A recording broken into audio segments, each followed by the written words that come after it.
everyone. Welcome to this exciting session on a topic that is very important for Africa, ending conflict and building peace. And to help us talk about this important topic, we have a very good panel, an excellent panel, and I'm going to call on them one by one so you can help me welcome them to the podium. I'm going to start with the person who actually commissioned this report, put together a high-level panel that was chaired by President Johnson Sirleaf and brought together a group of experts to think about this topic and really put some recommendations on the table. Please join me in welcoming President Donald Kaberuka to the podium.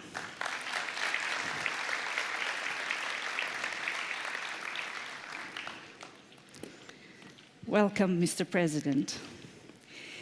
I'd now like to introduce, thank you very much, our hostess, the minister who has been overseeing a lot of the issues that are happening here and who will be one of our panelists this afternoon.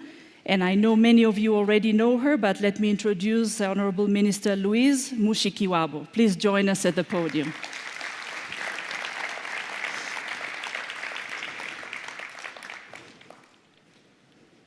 Welcome. I'd like now to introduce former President Thabo Mbeki, who is not a stranger to this topic and who has worked on many, many issues, including as a special envoy for South Sudan. Welcome.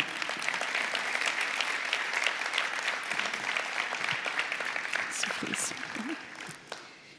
And last but not least, I'd like to invite His Excellency President Olusegun Obasanjo, who has also been traveling tirelessly in the last number of years to work on these topics of peace and security.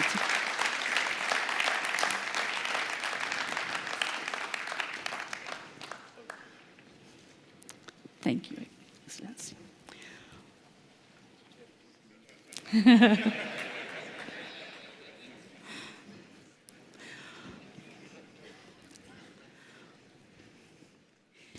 So to start us off, President Kaberuka, this is a topic that is dear to your heart, and you've put a lot of effort into this. Could I invite you to give us a few remarks to welcome us on this topic, but also to highlight the key points that you think we should be focusing on this afternoon? Thank you. Thank you so much. Let me begin by thanking you for attending the annual general meeting of the bank and for coming to Rwanda.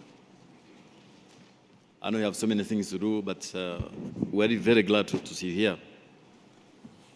Because as I was saying a while ago in another panel, we look at the meetings of the African Development Bank not simply as a place to do statutory matters concerning the bank, but we believe the convening power of the bank to enable discussion of a broader set of issues is equally important to what we do. So I want to begin by thanking the leaders who are here. President Thabo Mbeki, President Olusegun Obasanjo, and my good friend Louise. These are people who have almost gave up their careers to get peace and stability back on the continent of Africa. I don't know how many times I met Obasanjo on the plane. I asked, where are you going? He always going somewhere where there's trouble. As for Thabo, I think now he's about to get another Sudanese passport because he's not letting it go until he has found a solution. And of course, he's done many other crises in the past. I want to thank members of the high-level panel who are here. President Ellen Sirleaf is not here, but we have an excellent panel of people here who will introduce, who are the ones who did this work. Now, here's the background. When the World Bank was founded, it was called the International Bank for Reconstruction and Development. And the reconstruction had a meaning. Because Europe was devastated by conflicts, and the bank was given a mission to do reconstruction and development. When the African Development Bank was founded, the R was not in the mission. It was a bank for development. The mission given to us was socio-economic development and particularly economic integration. But it became clear as the years went by that we had to find a way of getting the ARA into the mission of the African Development Bank. So a timid effort was done in the early 2000s because some people thought this was not our mandate. However, in the year 2003, the bank put in place a mechanism to help these countries on issues to do with debt. In 2007, I was then 2 years at the bank. I looked at all these conflicts on the continent and concluded that we needed to have a dedicated facility for those countries. And I want to thank the donors to the African Development Fund, where they gave us then a dedicated window of $700 million for those countries. And we were meant to do three things: to help them clear debt and engage with the international community, build destroyed capacity, and thirdly, kickstart the economies. These things worked very well. But here is a problem, and why I decided to put in place a panel. The first beneficiary of this window in 2007 was the Central African Republic. The president of the country came to visit me, and he said, please help us. And we decided to put this facility at their disposal. I myself traveled to Bangui. I opened an office. We helped the country clear the arrears, but you know where we are today, back to square one. We helped other countries all along, Burundi, Liberia, Sierra Leone, and many more. So by about 3 years ago, I was myself beginning to ask myself questions. Is that something we're not doing right? Is that something we don't understand? And so I asked President Ellen Johnson Sirleaf, who was a beneficiary of this facility, who is extremely knowledgeable over these issues, who is a political leader, could you please get a team together to help us, advise us, the bank, how we can put the ARA into this work and also do it right? So the panel was put in place, and they have done an excellent work, which I'll be telling you. They have given us conclusions, which we have accepted. And on that basis, I asked the donors to the African Development Fund to increase the size of this facility, which now states is around $1 billion. But having money is one thing, and deciding what to do is something else. I was telling President Thabo and President Obasanjo at the last AU summit, you have heard me say this before, that on the day fighting started in Juba, the same day fighting started in Juba, that morning, the board of directors had approved $25 million. $25 million to provide electricity for the city of Juba. By 2 o'clock, they started fighting. And of course, the program is now on hold. So clearly, there's something we didn't understand. There's something we're not doing right. But now the panel has given us a way forward, and I hope that this afternoon we can learn a bit more. So our role is to support regional institutions like the AU, regional organizations, in what they do to bring peace. But once the guns have gone silent, we want to be sure that we can now back this up with the long-term plans. One more thing they have said to me, and I want to stop after this, was that we had defined countries in conflicts as a group of countries, 1, 2, 3, 4. We even had a number. But then we found that actually this was not the right thing to do. What they said to me was, each of our countries has a potential to explode. And being the head of the African Development Bank, which was based in Abidjan, and I abandoned our headquarters for 10 years, after a sudden explosion in that country, I understood the message. So clearly, one of the things they are saying is, you don't have a group of countries who have problems and others who are safe. You have elements of potential problem in each one country, and those two should be addressed by the facility which we now have in place of $1 billion. So that is the background. That is how the panel was created. And I look forward for your further advice. Right. Thank you very much for that opening, and I think you really put on the table three important things that I hope the panel could expand on. Bringing the R into the African Development Bank, conflict as not a state of countries, but as a condition that can happen or not, but also the important aspects of having a facility that countries can come to.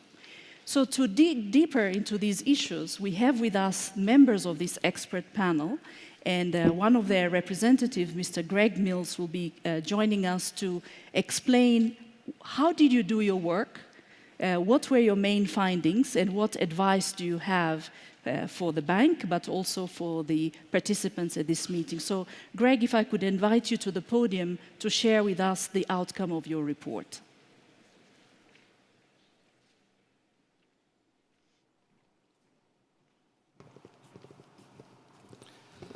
Our host, President Kaberuka, also the panel's temporary boss for 9 grueling months, President Obasanjo and Mbeki, our host in Rwanda, Minister Louis Mushikwabo, our moderator, Franny, ladies and gentlemen, all protocols, I hope, observed.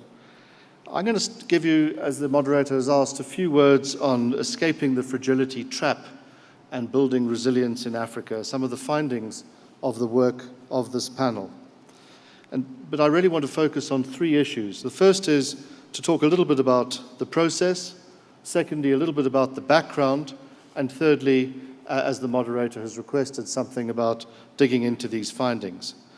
This, firstly, in terms of the process, this was a diverse panel of 7 specialists who convened from May last year under the chairmanship of President Ellen Johnson Sirleaf.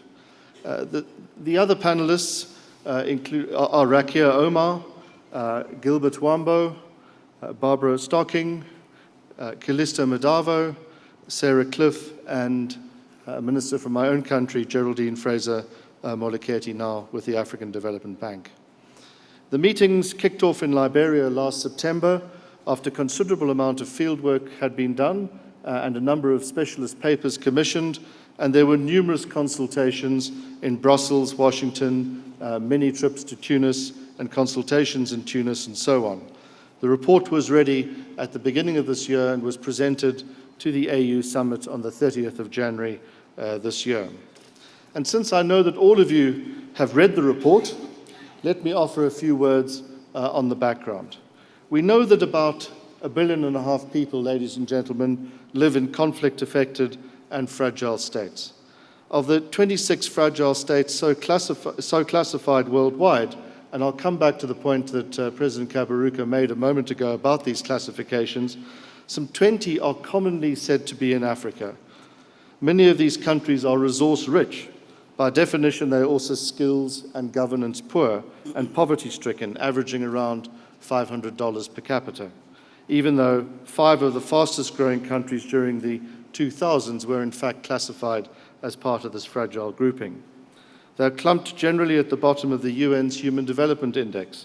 Most are comparatively heavily dependent on aid, more than 3 times the global average, in fact, and 20 states of Africa receiving 1/3 of all aid flows worldwide.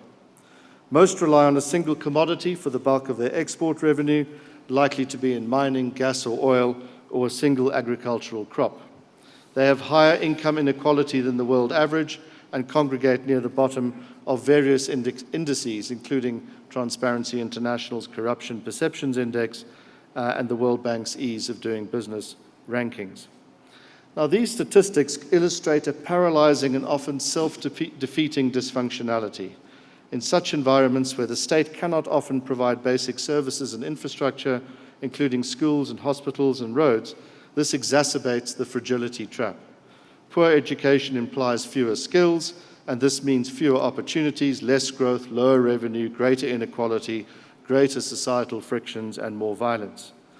Of course, absolutely no state welcomes the labeling as being failed or fractured or fragmented or fragile. These terms not only highlight the ignominy of not being able to run things properly and effectively, but also make much more difficult the prospect of attracting investment and of raising finance, the traditional avenues to prosperity. The failure label does very little to remedy this condition, by reinforcing a vicious cycle in carrying the stigma of a country without capacity and likely to gain funding without strict conditions or massive premiums. So, ladies and gentlemen, to be labelled as a fragile state is thus both a stamp and a guarantee for the perpetuation of a cycle of low growth, poverty, conflict, and hopelessness. But we felt that things certainly do not have to be this way. And with this background in mind, the panel came up with a number of key findings. The first of these, to reiterate what President Kaberuka has said, is that the labeling of states as fragile, for reasons I've already iterated, should be avoided. Fragility is a spectrum or a continuum in which many states contain elements of failure. Countries not fragile, not generally regarded as fragile, may within themselves, and one could think, and I'm sure that President Obasanjo will talk about this, one could think of the situation with Boko Haram at the moment, can have within their borders situations akin to failure. The second key finding was that the specific key drivers which need to be managed and harnessed in this process include the youth bulge and urbanization, and also the key aspect of gender marginalization, and I'm sure my fellow panel members will pick up on some of these themes in the Q&A. Other key policy recommendations include a need to realize the bank's comparative advantages.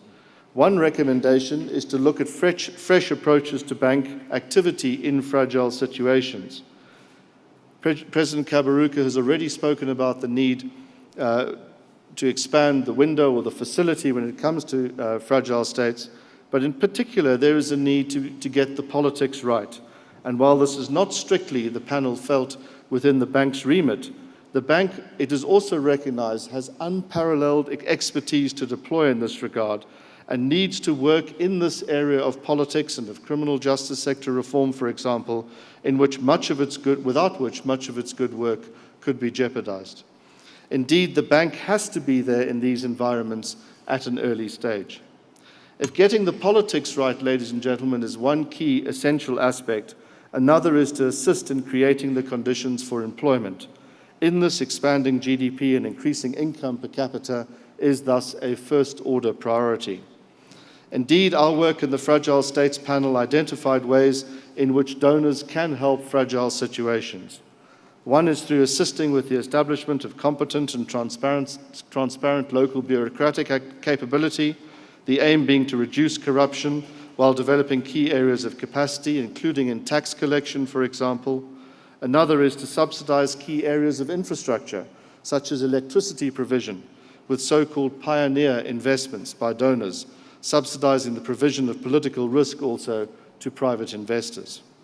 And finally, we also identified a need to craft regional solutions, working with the RECs, working with the international financial institutions and other donors.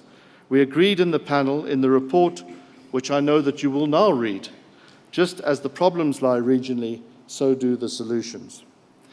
Mr. President, Mr. Kaberuka, it's been an enormously challenging 9 months in producing this report, but I know that I speak on behalf of the entire panel in thanking you for your leadership, and President Johnson Sirleaf in her absence for the leadership specifically of the panel, and thanking you too for the excellent administrative backup which the panel received at all times in the conduct of its activities. Thank you very much indeed. Thank you. Thank you very much for that report, Greg. And I know it was not easy for you to condense it in 7 minutes, but it gives us enough material to go back now to the panel and discuss. And I would like to start because I think one of the main findings also from the report had to do with the role of women, and we have a woman on our panel, and she's also our hostess in this country. And I'd like to start with you, Minister Louise. If you would comment on one aspect that came out very strongly in the report, which is getting economic growth after conflict and being able to sustain that over time. Rwanda has been cited as being one of the countries that has jumped very quickly into this high economic growth rates and has been able to sustain that. Could you share with us any experiences about how that was done and what other countries can learn from that? Thank you. Thank you very much, Franny, as you can see, I'm a bit intimidated. I am in the company of impressive Africans who have been working on these issues for many years. I remember President Obasanjo telling me that he was a peacekeeper in the DRC in 1962. 60. 60. That's before you were born.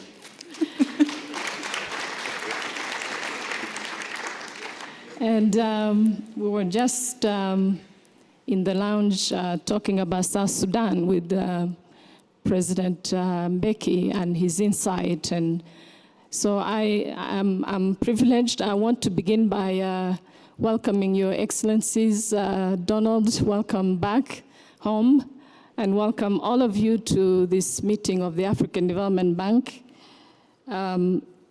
It's a great pleasure for us in Rwanda to host this meeting. You know, this topic of ending conflict and building peace is really a complicated business. It's at the same time what we must do, we the leaders. It's also what we must watch out for, and it's about getting our people involved.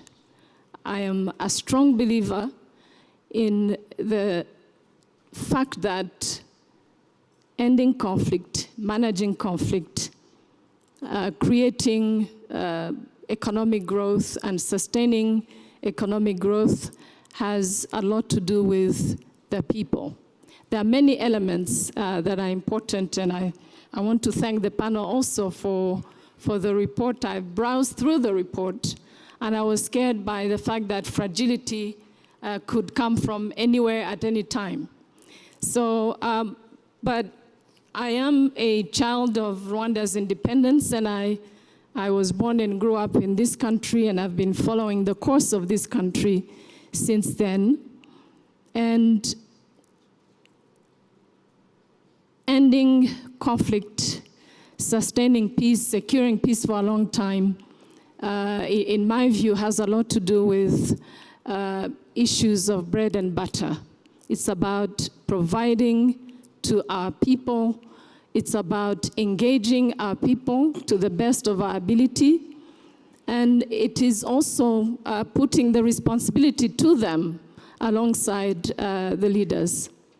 What has been the experience of this country? And I must say, I think Rwanda has done well, but we have many, many more challenges remaining. And I'm really pleased with the course of this country, but I remain very cautious and vigilant about some of the things we have to really look out for, and especially sustainability. So the economic development is a prerequisite, I believe, for people, the average person, our villager, to take interest in the future and to take interest in the country, because that's part of having a stake in what is happening in the country. It's also, quite frankly, the most selfish part of us human beings. We want to be able to eat and sleep and send our kids to school and feel like we belong somewhere and we have a future. So in my view, it is a critical part of ending conflict, and it should involve everybody. You talked about women, but it's not just women. It's everybody in any situation of post-conflict, any situation where there is visible fragility, requires for all of us to be involved. But without a doubt, economic growth, providing the basics of daily life, is the beginning of preventing conflict. All right. Thank you very much, Minister Luis, for that. And I'd like to now take your comments and ask President Mbeki two questions. First, Minister Louise highlighted how important it is to have a stake in the future and to involve and include. And you have mentioned in an interview you did recently at Uongozi Institute that societies need to work from what they have inherited to go towards what they want to become. And you highlighted particularly the role of institutions, which came out very strongly in this report. Would you care to comment on that from your experience on the kind of institutions that are important for securing peace and stability, and also those that are important for inclusion going forward to become the society we would like to become? Thanks. I hope, Madam Moderator, you don't mind if I answer questions that have not been asked. Absolutely. You don't mind? That's part of why I would like to ask it in this way. I mean, first of all, I think we should thank Donald here for the initiative to constitute this panel, to reflect on what indeed is a very important African challenge, this ending of conflicts and building of peace. I think the report is very good. I think the panel does indeed reflect on matters that are very relevant to this question. And I would imagine that there wouldn't be anyone among us who would really differ with the recommendations that the panel makes, which again, as the president of the ADB has just indicated, the bank has accepted. I don't believe that there would be a matter of controversy, except, of course, for President Obasanjo. He was always problematic. He is the one who might differ with this. But the rest of us won't. I hope you won't differ with that. I will hand you over to Boko Haram.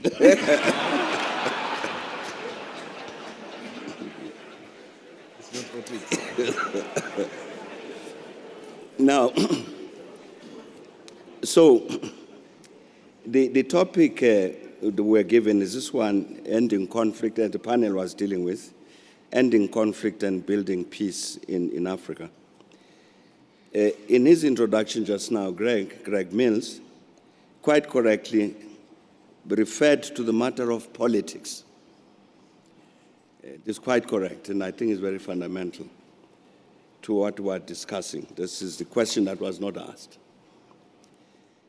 For instance, in the report says, we have learned some important lessons about state building in the aftermath of major conflict and political instability.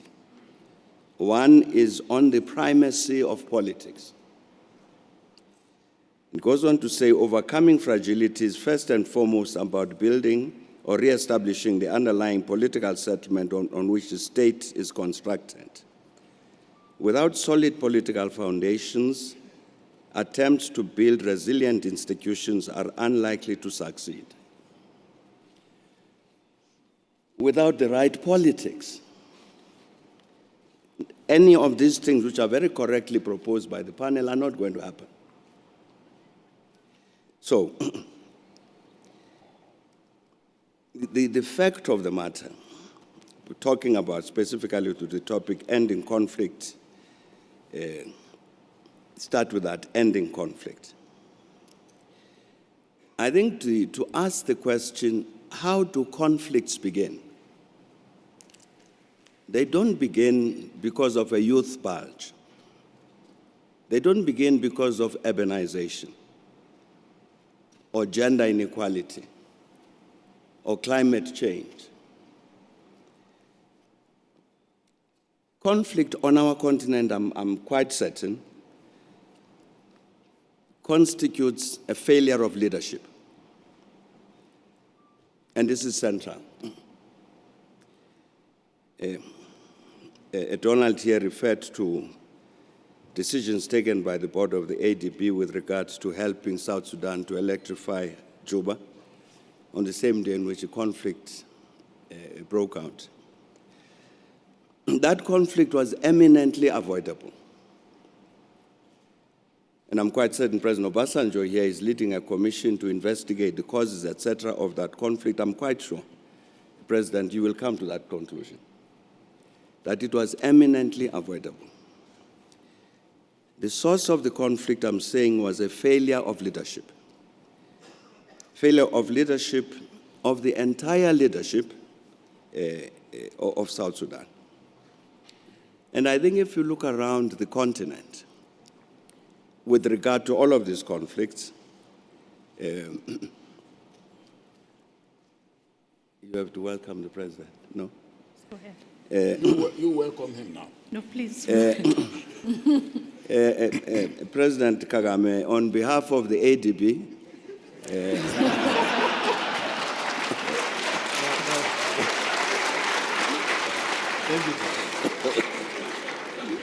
on behalf of the ADB, I welcome you, President. We are glad you are here because we want to pick your brains on this topic that we are discussing. But you are most welcome. But I was saying that, you see, I think if you look around on the continent, look at the conflict now in the Central African Republic. Again, the source of that conflict in the Central African Republic is failure of leadership. Over an extended period of time, obviously, in the Central African Republic, I'm sure many of us here would recall that we even had an emperor, Bedel Bokassa, in the Central African Republic. There has been this consistent failure of leadership in the Central African Republic, which has got us into the problems in which we are.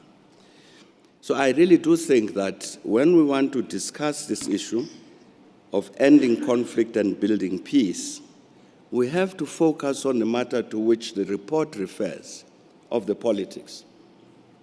The politics which it says that this is a fundamental element without which, if you don't address it, you are then unable to address this matter of building peace on the continent. The proposals are correct in terms of what you got to do, in terms of building institutions, what Louise is talking about, of popular involvement, and let the people take ownership of all of this. But until we are able honestly to discuss this question, there's a panel tomorrow, very, very important panel, and I think President Kagame will be on that panel, President Obasanjo. I chickened out of it. And that panel is saying, what kind of leaders do we need? And I think it's an important discussion, and I hope the panelists will be able to discuss this matter quite honestly and frankly. Because if you look at the South Sudanese situation, I'm saying the reason for this conflict in South Sudan, eminently avoidable conflict, I'm saying it's a failure of leadership. Because here you had a leadership that in reality was self-centered, sought to serve its own interests,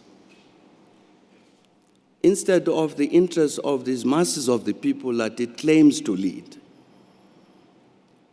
And in the end, you have a jostle for power. They jostle for power,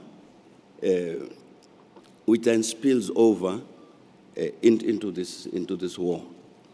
And a war which then gets defined by the nature of the development or underdevelopment of South Sudanese society, which is why it then takes on these tribal forms. It was not as though the Nuer and the Dinka people decided to take up arms against each other. They never did. Their leaders decided and then mobilized these communities to fight against each other. So I'm saying, moderator, I think we need to discuss this matter quite frankly, to end conflict on the continent, to prevent conflict taking place. This question about the role of leadership on the continent becomes very important. I'm quite sure that to be the same thing in Nigeria. President Obasanjo indeed was suggested might talk about Boko Haram, and I'm quite certain that in the case of Boko Haram, what he tried to do to encourage leadership to intervene much earlier to deal with this thing, which didn't happen. If they had intervened, we would not be in the situation in which we are today. But it's a difficult question to discuss. Let me interrupt you there to ask President Obasanjo to comment on what you just said.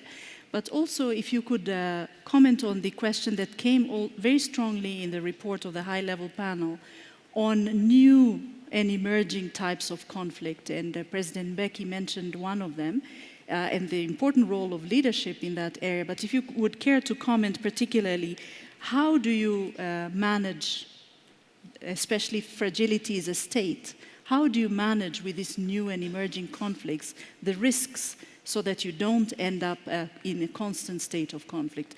From your experience traveling around Africa, as President Kaberuka has mentioned, perhaps you could comment on that point as well. Thank you, Madam Moderator. Don, I want to add my words of commendation to you for the foresight and the thoughtfulness to set up the panel. And I want to congratulate all members of the panel for a job well done. I want to just buttress the point made by President Thabo Mbeki. If we get the politics right, and if we get the governance right, I will add governance to it, because the two must go hand in hand. If we get both of them right, we will probably eliminate a substantial number of conflicts on our continent. But let me come to the point made by Don. You are giving $25 million or approving $25 million for electricity in Juba. But conflict just don't happen overnight. You can see them coming. Now, if you have been following the situation in South Sudan, with the cabinet, the entire cabinet removed, the vice president removed, the political bureau completely broken down, you will have seen that we were gradually moving towards a conflict. It's a question of when and how. So when President Thabo Mbeki said it was avoidable, I don't know. Because by the time that you have removed the cabinet, you have wiped out all the members of the party and the organization that saw themselves as those who really brought about the state of South Sudan, then you are already set for a conflict, and it's a question of time. It's something that will happen. But what can we do to avoid them? President Thabo Mbeki made reference to my own country. Maybe I should start from my own country. Let my charity begin at home. The only thing is that I will not want my charity to stop at home. I will extend it a little bit outside. And I will take two issues. When I became president in 1999, one of the issues that I had to deal with was the issue of militancy in the Niger Delta. 20 years earlier, I was military head of state. There wasn't anything like that. There was nothing like militants and militancy in Niger Delta. So I asked myself, how did this come about? What brought it about? When some of the leaders said, well, they encourage it, but it has now gone beyond their control. So I decided to call the boys in the creek area, about 40 of them. I said, come and meet me.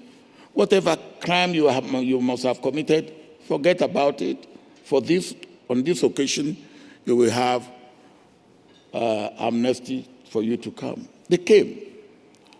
And I said to them, look, I want to know why and how you are doing this. And the first thing I got was, oh, you killed my father, I killed your brother. My chief of staff, who was with me, tapped me and said, sir, you are sitting among murderers.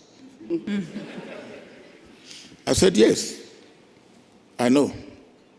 So I kept talking to them. And then my chief of staff turned to me again and said, hey, how do I explain to the world that my president is sitting and consulting with murderers? I said, tell the world that your president has a problem and is looking for solution. And if he has to sit with Satan to find solution, he will do so. Now, I needed a solution for a problem that was confronting us as a nation. After about 15 minutes, my chief of staff turned to me again and said, my conscience is worrying me. My conscience is worrying me. I said, you are not the only one with conscience. I have conscience too, but you haven't got responsibility for this problem. I have the responsibility. You can go if you want to go. He left me. I didn't count it against him. Then I continued with these boys, and the next thing they said to me, they said, look, when you mount your helicopter to look for us, as your helicopter is being fueled, we get information. If you are sending a ship, as your ship is getting prepared, we get information. So don't fool yourself. We get information and intelligence on everything you do.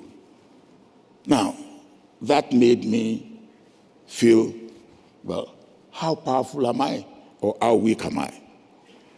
The next thing, I look at one of them, I say, look, you young man, why are you in this group called militants? He said, Mr. President, when you were military head of state, you established UPE, Universal Primary Education. That's why I was able to go to school. Because I went to primary school, I was able to go to secondary school. And then I went to university. After university, in the university, I decided, because I come from oil-producing areas, to study mining engineering. I made a 2-1 in mining engineering degree. I have qualified, graduated 3 years, I have no job. It explains. There's nothing to put it as graphically as that young man put it. All I said is that, yes, I understand. Something has to be done. And then we started doing something. We realized that, look, the main problem is there is job, there is poverty, we have to address. And most of these causes of conflict, it is either perceived or real injustice by those who see themselves as victims. And when they react, now you have to act before they react. And that is, to me, the most important thing. And let me come to Boko Haram. Because until I hand President Thabo Mbeki to Boko Haram, he won't know how to treat his brother.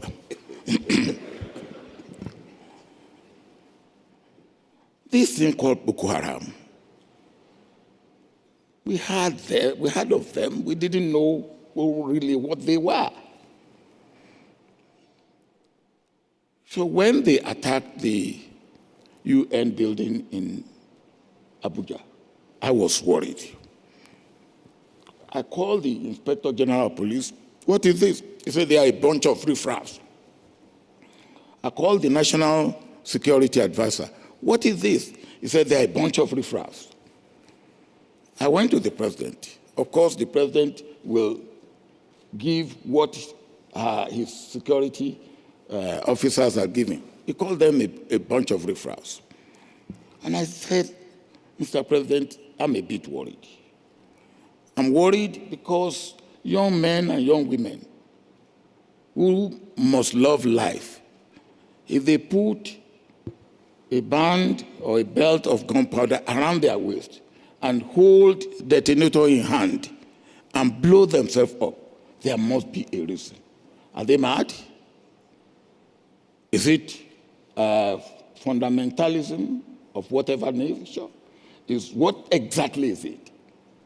Is it drug? And then I asked the president, I said, look, can I go on fact-finding? And he said, yes, I trust your judgment, go.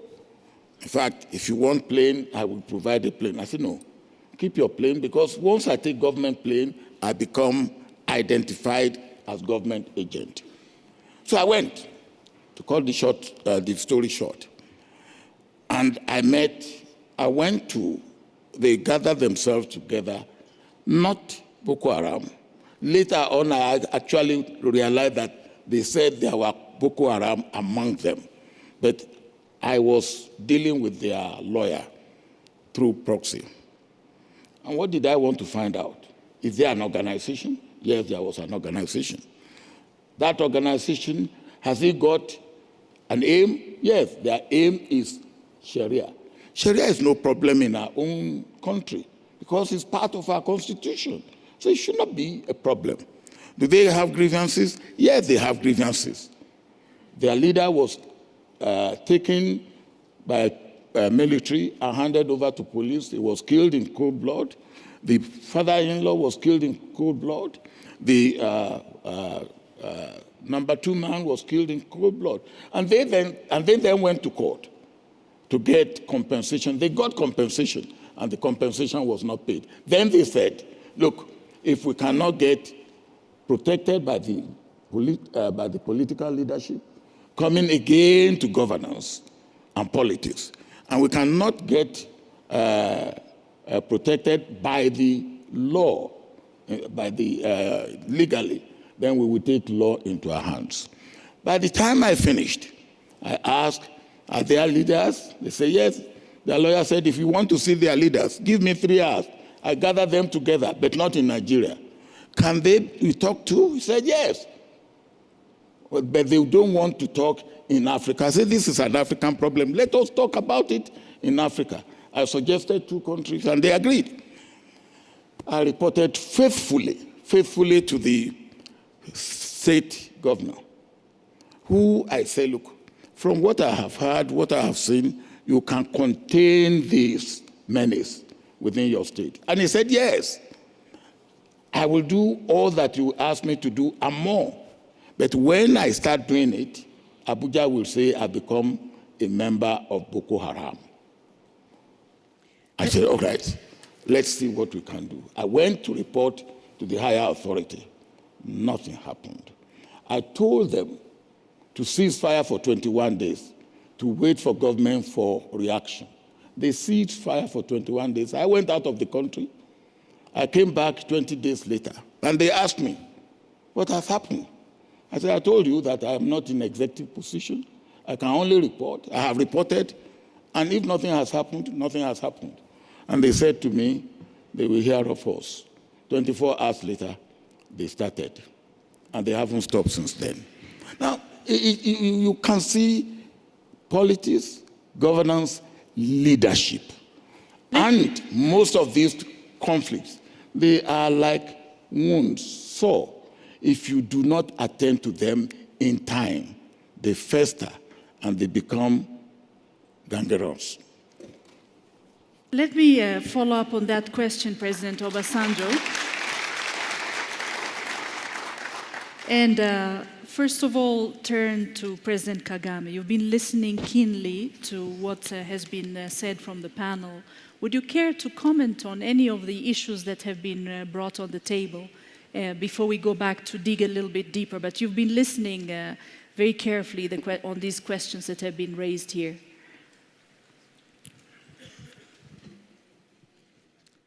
Yes. Well, thank you. Why don't you sit down, sir?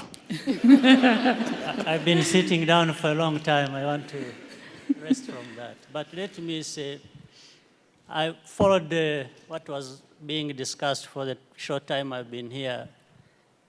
And I think there are good points being made about conflicts, the causes, and possible way forward in resolving them. But of course, what is very common is there will be old conflicts and old causes of the conflicts.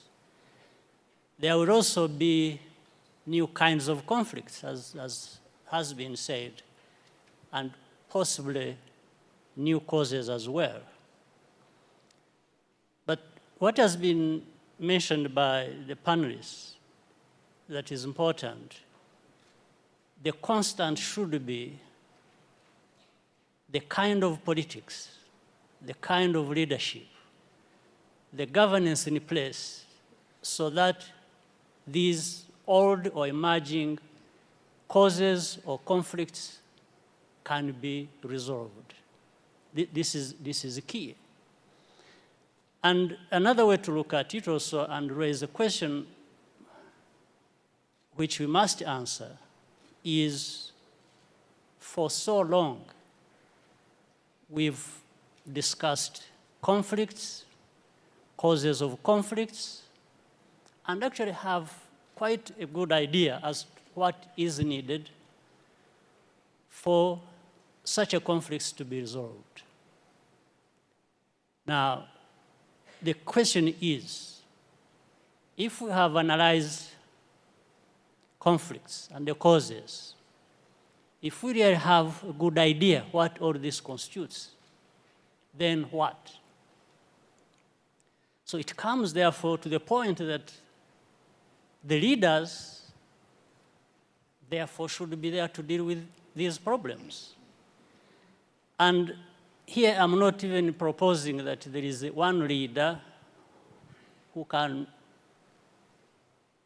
resolve conflicts alone, or that there is even a silver bullet for these conflicts. Therefore, it's the management of all these processes and what we have identified to be the root causes. But of course, when it comes to Africa, I'm sure many people in this audience will have made the same observations. I think we must take responsibility and accept our failures in dealing with these matters. For example, relating to what President Obasanjo has just said, on the case of Boko Haram, or you can use that for many other cases. For me, when I'm watching on television, and I find our leaders who should have been working together all along to address these problems that commonly affect their countries, wait until they are invited to go to Europe to sit there and just,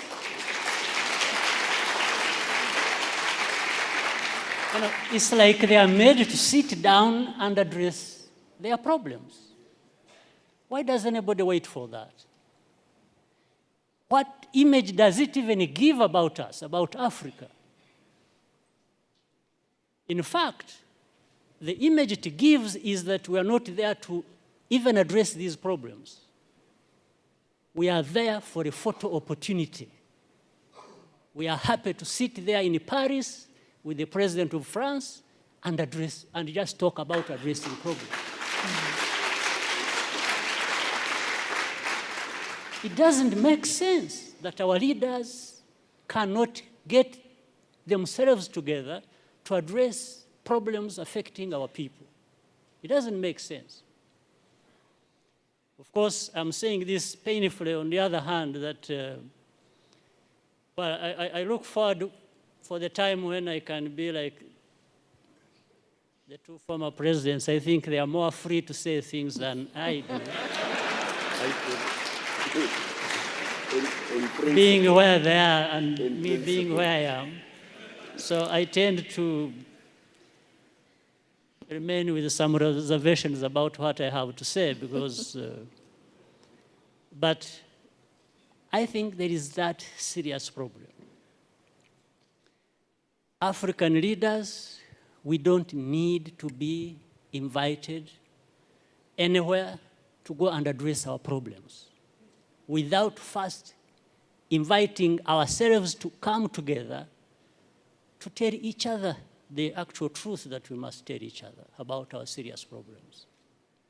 So, I mean, again, look at the problem of South Sudan, indeed. The first problem was about this country and the people there wanting to be independent. They got independence. Now that turned into a problem. How? So you have one war being fought, waged to be independent, then you have to fight another when you have achieved independence. Just fighting among themselves. Why? So some of these underlying root causes should and could have been addressed by the leaders there. Whatever happened, whoever was wrong, that's not the issue.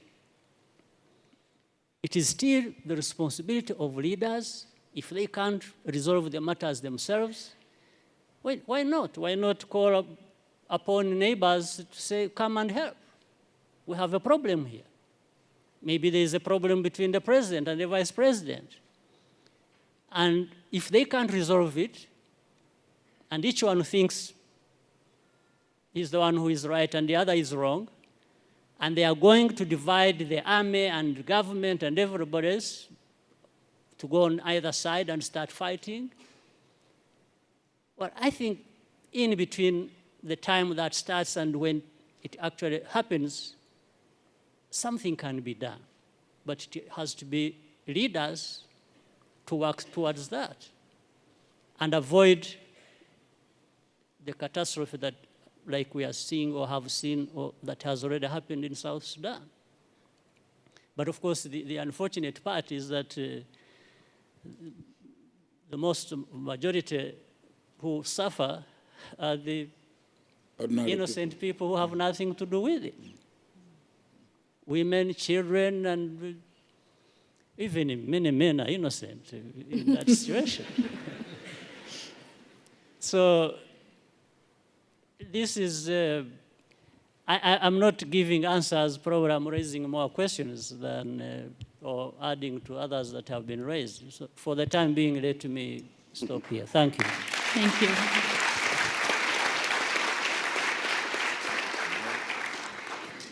Thank you very much, President Kagame. You mentioned that you are still in politics, so you can't speak freely, but sitting next to you is President Mohai, who is not currently a president.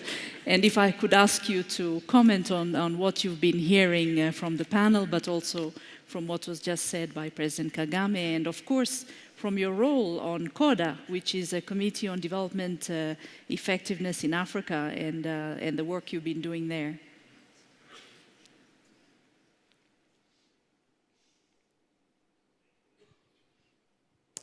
Well, I don't have anything to add to what my eminent colleagues have already said, that when problems arise, they have to be attended in time.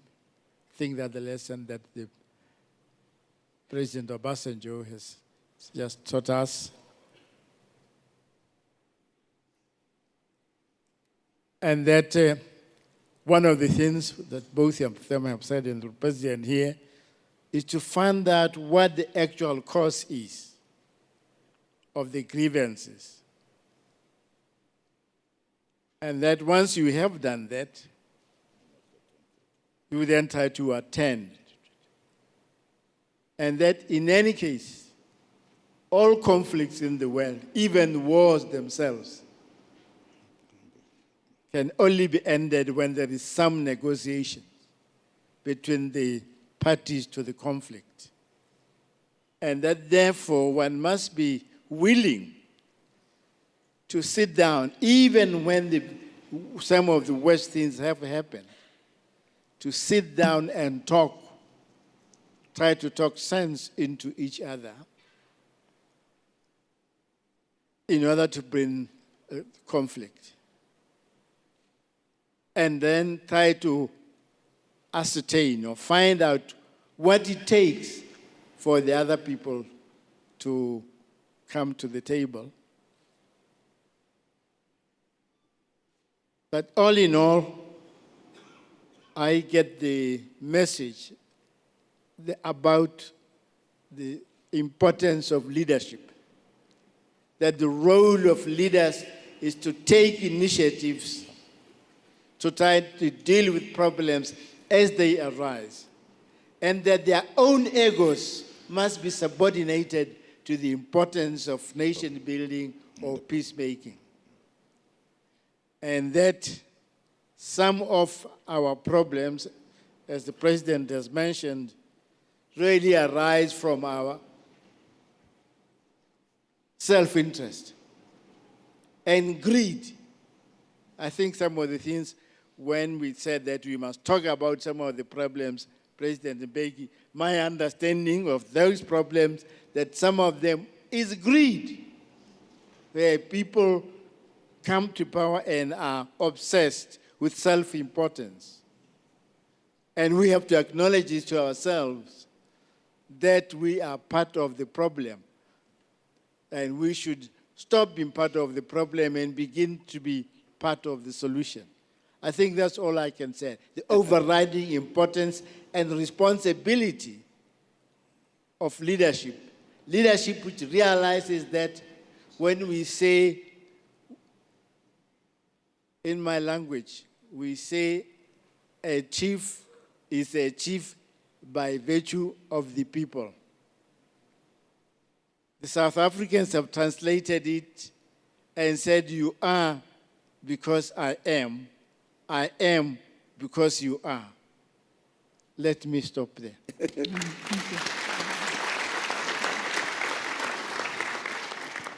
Thank you very much for those remarks. We have time for 2 questions or comments, and really they have to be very short because we are running out of time. And so please make a comment, and I'll start over here and then go on the other side. Yes, please, the microphone to the gentleman over here, next to the one with the yellow badge. Right here. Professor, right here.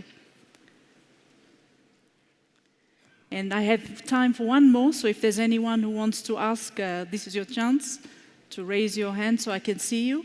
Yes, please. Thank you. Thank you very much, moderator. I just wanted to share with the audience 2-3 lessons we can take as from Rwanda, but also looking at globally at the conflicts on the continent. Number one, I think in fragile states, we need to prioritize security. Prioritizing security, but also even in terms of institutional building and state building. And that will mean that we look at public safety as a public good, and therefore, if we need to have security, the institutions providing that public good will need to have standards, to have a clear mindset, to have an understanding of a people-centered governance, and to have a proper mechanism of their own internal governance. Then you can set that negative peace, can have it achieved. And Rwanda, if I can use Rwanda as an example as of today, the security institutions are the most trusted by the citizens in the whole nation. And yet, traditionally we know that in fragile countries and post-conflict societies, security institutions inspire fear. And here we go, they are inspiring confidence. Number two, I think all the fragile countries, what they share is the mismanagement of diversity. Mismanaging diversity goes along with poor leadership and lack of fixing governance systems. So it is imperative that we don't allow diversity to manage us, but we manage diversity towards unity. The third element I wanted to share is how do we involve the citizen? How do we make our governance people-centered? How do we make people monitoring what we are doing as leaders? How do we track progress? How do we fix challenges? How do we datify governance and successes in governance so that we can learn from ourselves? And lastly, in one world, I think in fixing governance, in having right governance, it is imperative that African states, they think about a political governance system, democratic system that is conducive to their own context, is not a copy-paste from the West, but we need to think about a political system that is going to be conducive for our societies, that is going to take away confrontation of politics, that is going to embrace power sharing, that is going to embrace consensus building. In those very few cases, I think Rwanda has tried and attempted to achieve that power sharing system, consensus building, so that we can properly manage our diversity and move towards unity. Thank you. Thank you. Before I come to your question, I'd like to ask one of the high-level panel members, Rakiya, if you could comment on this question of security and just share some of the highlights from the report, since this is one of the issues that has come up also amongst our panelists. Thank you very much. I think the report of the panel highlighted as... Speak more directly into the mic. Okay, yes. Microphone. It's okay, yeah. The report, as you mentioned, highlighted and gave prominence to the issue of getting the politics right. And I think that's really one of the innovative approaches of our report. But equally, we emphasize the importance of security, particularly in post-conflict situations and in fragile states. And in this respect, we understand that security sector reform and building institutions of security, criminal justice, the justice sector, law and order, an effective and efficient police service. We understand that these institutions and issues are not within the classic remit of the bank. At the same time, we emphasize the fact that unless citizens have feel a sense of security, they are not going to feel a sense of belonging. They are not going to feel that the conflict is over. They are not going to have confidence and faith in these critical institutions of the state. And therefore, people will always continue to have a sense of loyalty to other factors, other institutions that they feel can protect them. Therefore, we emphasize the importance of the bank building partnerships with other institutions, be it other international organizations, UN agencies, that work directly on building strong security sector institutions. Again, I think it's very important for the audience to understand and realize the extent to which we also emphasize the importance of building institutions. A lot has been said here about the importance of governance, about the importance of getting politics right. But part of that, and I think it also ties in with the discussion about leadership, is I think we have a crisis of leadership in Africa precisely because we are not investing in building institutions. Politics is always defined in terms of individuals. The president who is in power, the opposition leader who is aspiring to power.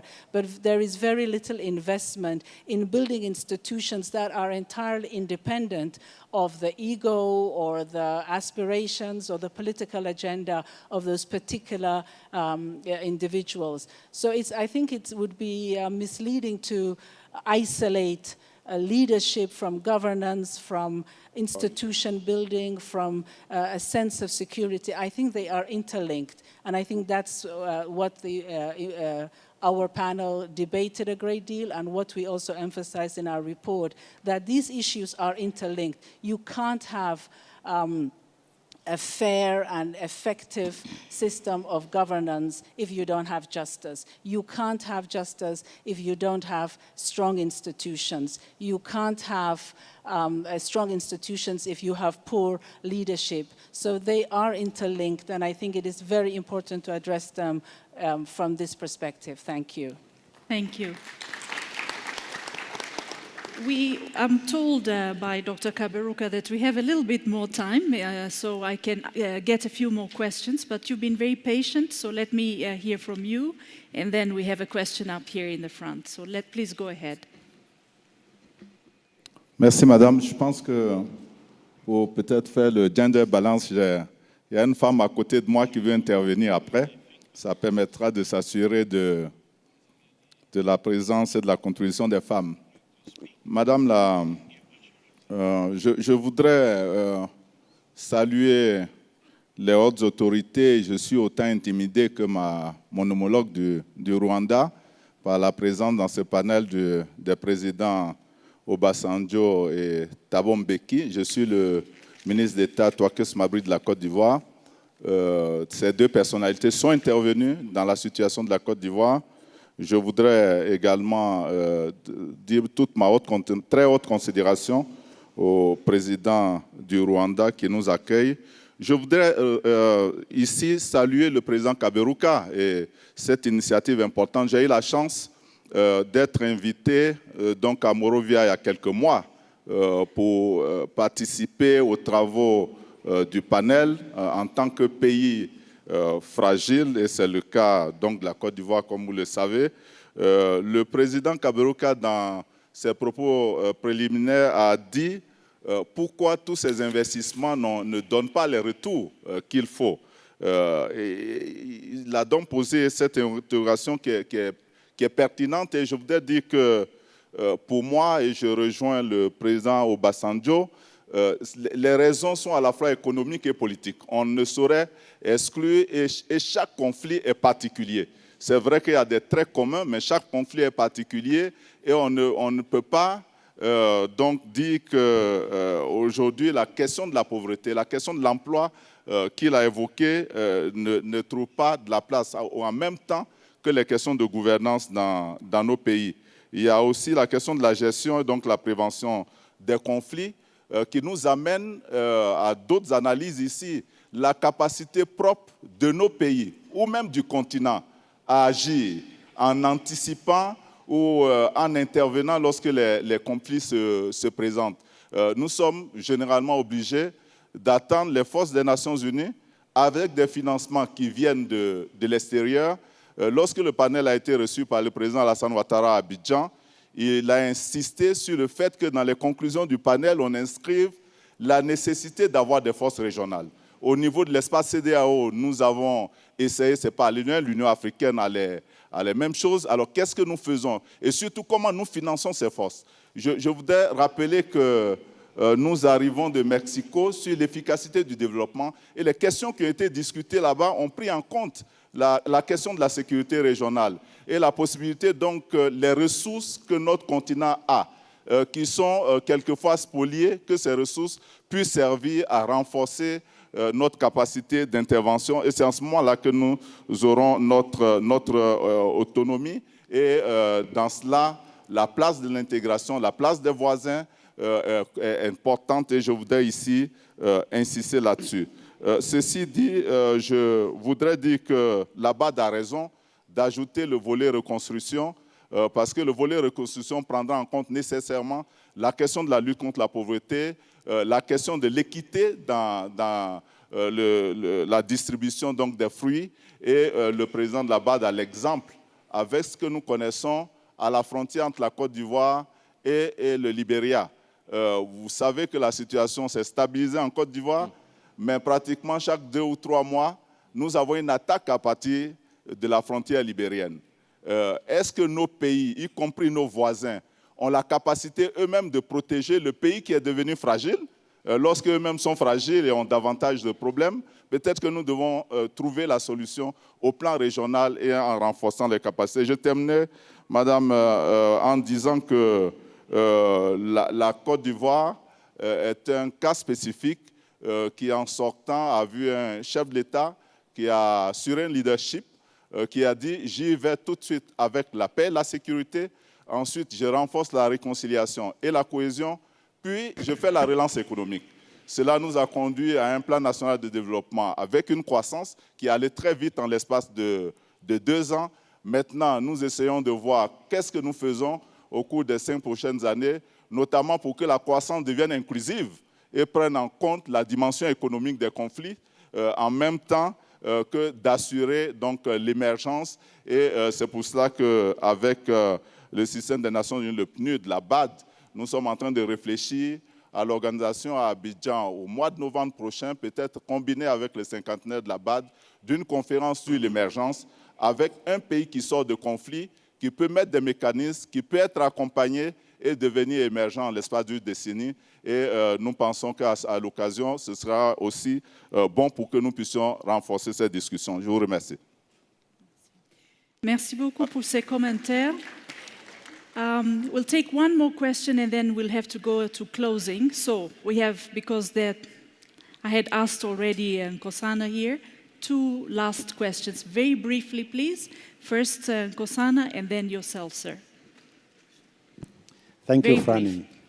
I think the observations of the panel and the panelists and President Kagame are all correct. My question is, though, that I would submit that with the best will in the world, with all the leaders believing in all of this, from time to time, there will be a failure and a conflict will erupt. I think it is just in terms of preparedness, we need to also ask the question, on those occasions when the conflict erupts, what are the remedies that the continent is prepared to put in place?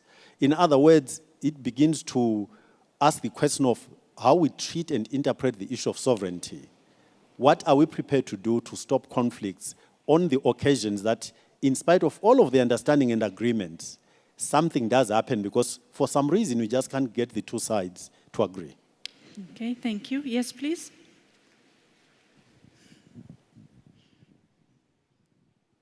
Merci beaucoup tout le monde. Le président de BAD, je veux justement vous remercier pour ce que vous avez consulté.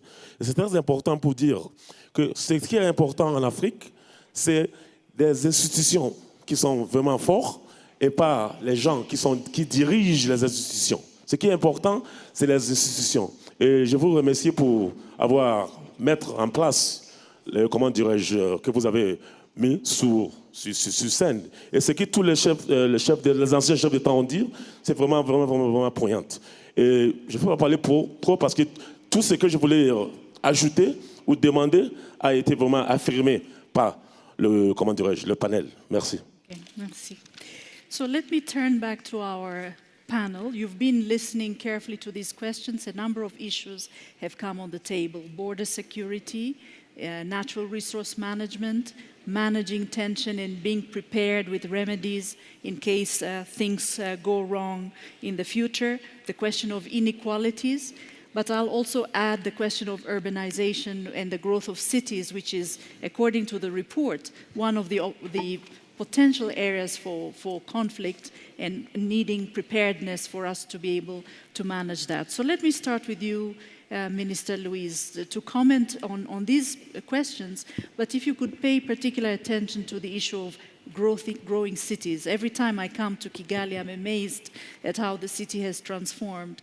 And many cities are not growing in a structured, organized way, and services are quite difficult in a number of areas. Could you comment on these issues, but also if you would put some comments on the question of cities as well and local governance? Thank you, Franny. It's very interesting to get the views of people who have been in charge of countries and people in charge of countries. But there is a number of aspects that have come up, whether it's the quality of the leadership and the necessity to take responsibility. I believe looking at all these examples we have around us on the continent, examples of conflict, one thing that stands out from the contributions of the elder statesmen here and even from the audience is that, to me, there is a level of boldness and taking very, very difficult decisions that I think a number of people do not understand in terms of leadership. What do, we leaders on this continent, when we are faced with extraordinary problems that need solutions? So I think that's something we need to continue thinking about as we debate this ending conflict and sustaining peace on the continent. It's the step that we take that normally would not be taken. And if I can, with the caution I gave earlier about this country not being anybody's model, but a country that was faced with a very difficult circumstance. And in the end, Rwanda really is the sum total of its experience, good and bad. So as we reflect, and this is an issue that will continue to come up as we have seen and given the current conflicts, there is a combination of things, but for me what is standing out is to be ready to take extremely difficult decisions in terms of leadership. Cities, I think I will be excused since I don't really live in this city. But what has been very helpful for the city of Kigali, I think first is the vision of a city we wanted.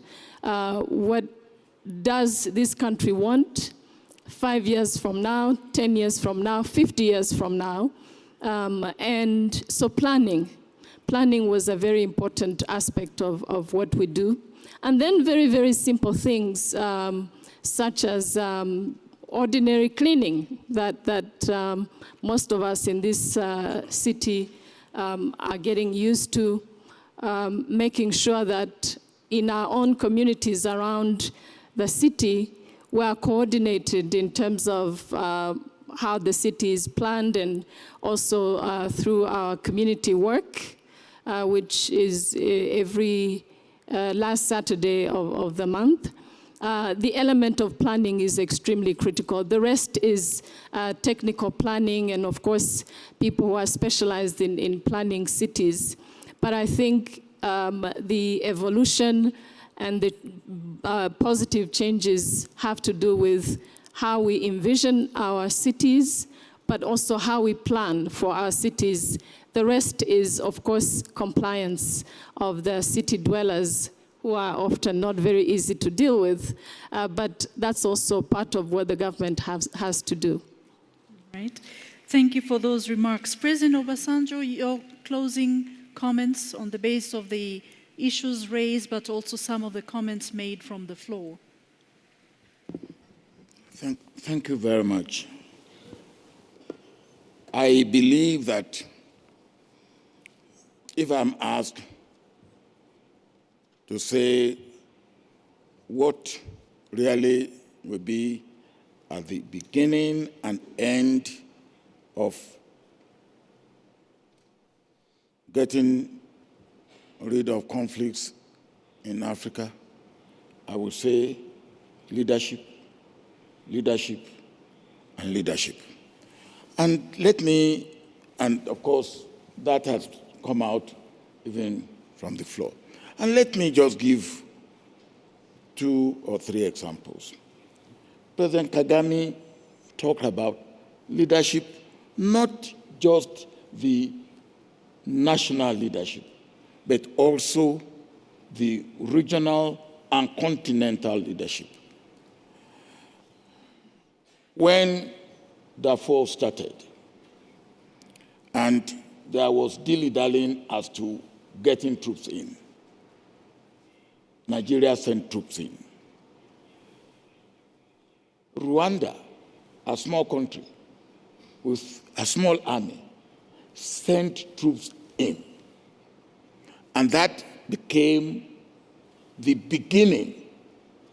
We haven't completely solved the problem, but those troops going in the time they went in has saved life and has made the international community to believe that Africa is really serious in trying to resolve its own problem by itself. We had a similar problem in Liberia, and we decided, not the Liberian authorities, but with the concurrence of the Liberian authorities, to set up a national conference in Accra. Those of us in West Africa and President Thabo Mbeki and President Chisano, they were with us. We convinced Charles Taylor he was legally and legitimately elected. Now, to help your country, you have to agree to make sacrifice. He agreed. It was President Thabo Mbeki and President Chisano who actually went to Liberia to bring him to Nigeria. And then when they brought him to Nigeria, they went away and left him with me. Now, but the point is this. If collectively we haven't done that, Liberia will not be what it is today. If Charles Taylor was pressed, he would have gone into the bush, and he will be very comfortable in the bush and make life unbearable, not only in Liberia, in Cote d'Ivoire, in Sierra Leone, and it will be a mess for the whole of West African sub-region. Now, so when somebody said, well, we have a bit of leadership deficit in Africa, maybe we need to look into that. And where the leaders is there, effective, you can see the change. And I will say, I don't want to embarrass President Kagame. This is one country that you can say the leadership is effective. And I will say, President Kagame, I will say those things that you are doing right, keep doing them right, and deepen and widen them. And maybe we will all come here to learn from you. Thank you very much. President Mbeki, your closing remarks. You started off with this question of leadership, so would you care to comment on other issues that you have heard also from the floor? Well, Madam Moderator, as I recall again what Greg Mills said when he was introducing the report, he did say that as the ADB couldn't very well spend a lot of time discussing this matter of politics because that's not within its remit. And that's correct. But yeah, I think it's a matter that needs to be discussed somewhere. I'm glad President Paul Kagame is here. So I think it's a task we should give to him of the current leadership on the continent. This issue has to be discussed somewhere honestly. So this is a very, very practical matter. I mean, as we're sitting here, I hear from people across the border from Rwanda, from Burundi, that were faced in Burundi with the possibility of a very big and explosive destruction. The same with Burkina Faso. With Burkina Faso, same. It's a very, very practical African matter about the killing of many Africans, about destruction of society, absence of development. With all of the efforts of the African Development Bank, we subtract by this instability. It's a very, very practical matter. And we have to answer this question very, very practically. What do we do? Paul Kagame says, look, we've analyzed this thing, causes and so on and so on, but why do they recur? Why is it that we're unable, with all of the studies that we've done, why have we been unable to stop this thing occurring? And they are very, very destructive, as all of us can see. I'm saying that there has, in truth, there has not been an honest discussion among the African leadership about itself. There hasn't been. So it's easy to brush away these matters and attribute instability. Sure, all of these things that are said about what causes fragility and so on, all of these things are correct. But why don't we address this one central matter? Strong institutions, yes. But who's going to create the strong institutions? They don't create themselves. There's something that comes before the institution. There's something that comes before the institution, and what comes before the institution is this leadership we're talking about.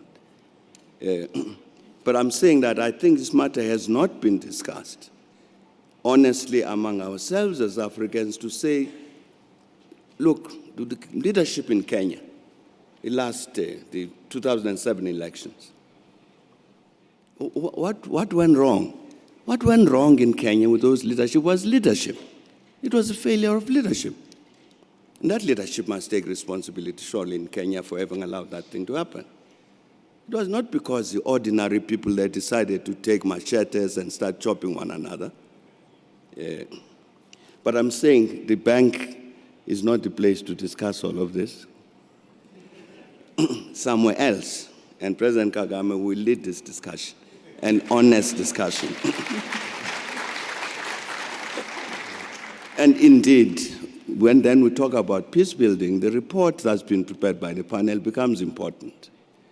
Because then indeed we must then say, here are these things like urbanization, like gender inequality, like poverty and so on, which become drivers in terms of the instability which makes societies unmanageable. But in the first instance, we've got to address what is in the title, ending conflict. And to do that, we have honestly to take responsibility as this leadership on our continent. Thanks a lot. Thank you very much. Thank you. Dr. Kaberuka, you've been listening. There are some things the bank can do. There are other things others have to do. But you launched this report at the African Union, which is one of the spaces where some of these things can do. But what do you take away from this conversation, and any other comments you wish to make from the start of your opening remarks? Thank you so much. First of all, I think this has been a great opportunity. My colleagues from the bank and they are listening very carefully, including our board of directors. President Thabo, you're right. We are not the place where politics of security are discussed. And we shall not take off that. It's not ours. We don't know how to do it. Other people, other institutions, competent, must take up these issues. But we are Africa's development bank. The arrow for the construction must be put in there. And this is helping me to figure out how to do it. Just a small story for people here. Please forgive me if there are colleagues from Central African Republic. I speak with my understanding the sensitivities. When I went to the Central African Republic to open the office of the bank, they tell me I was the first president of the bank to go to Bangui because I really believed what they needed, now that they had an elected government, was resources and some support. Now, when I was there, I realized that the city of 1 million people still had a pumping station for water for 10,000 people, built before I was born. And look at how old I am. And so I decided to urge the bank to do a water project for Bangui. This project was underway. It was one of the things looted during the rebels' takeover of the city. So we have a problem in the sense that we try to be apolitical, but now we're getting the point where we need to understand the political context in which you operate so that you don't waste your money, which will be destroyed in a few years. If this project in Juba had taken on, it would probably have been destroyed. So we'll have to walk the tight line between understanding the political dynamics, what to do about it, how much money we shall commit. That's my first comment. Number two, I was going to tell you something else. I don't know if you know how the African Development Bank ended up in Cote d'Ivoire and the Asian Development Bank in Manila, Philippines. There are a lot of politics, but one of the reasons was that Cote d'Ivoire was then in the 60s deemed to be one of the most stable countries on the continent of Africa, and it was. And the Philippines was considered to be one of the most promising countries in Asia, and it was. But one of the challenges of my presidency of this bank was that we have had to operate with my staff for 10 years outside of our headquarters because the Ivory Coast, which was stable, became unstable for 10 years. Thank God the operational capacity of the bank was not affected, but it was a big issue for me and the staff of the bank.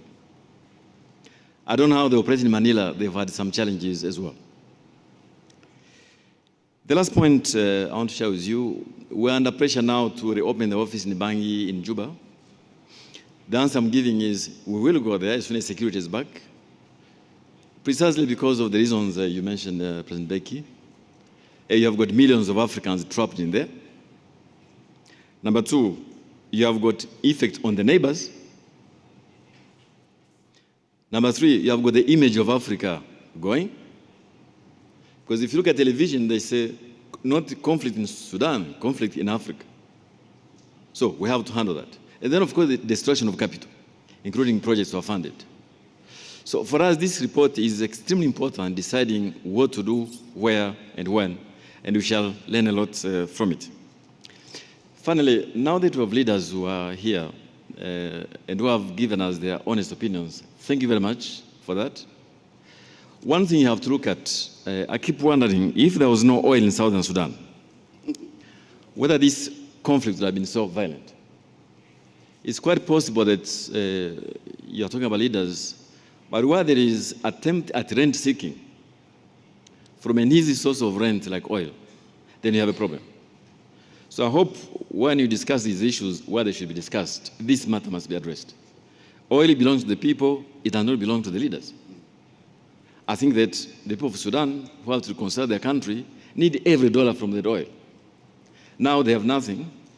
Oil production has declined significantly, and by the time they repair the facilities, who knows what the price will be.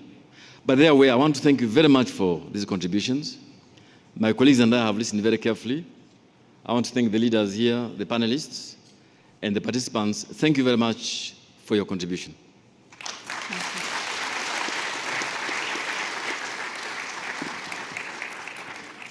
These remarks bring us to the close, and I will close with just 3 important issues that I think are absolutely critical that have come on. First of all, come tomorrow to the session on leadership. You've heard it here. It's the #1 issue, leadership, leadership, leadership, and tomorrow we'll go much deeper into that topic with a very important panel to cover it. Secondly, let's understand what's happening and let's be ready. Be prepared in the event things change. And I think this is absolutely important and critical. And there are institutions that can do that on the political space and institutions that can do that on the development space, but the collaboration is very, very critical. And the third thing, and this I leave really with a very important reminder to all of us. We can solve Africa's problems, and we have to do it first, without waiting for somebody else to come from outside and help. So we should help ourselves first. I think this is very important. It has come out strongly from the panel, because when you help yourself, then outside help becomes even more effective. But we have to get together and find the space to do that. So please join me in thanking our panelists.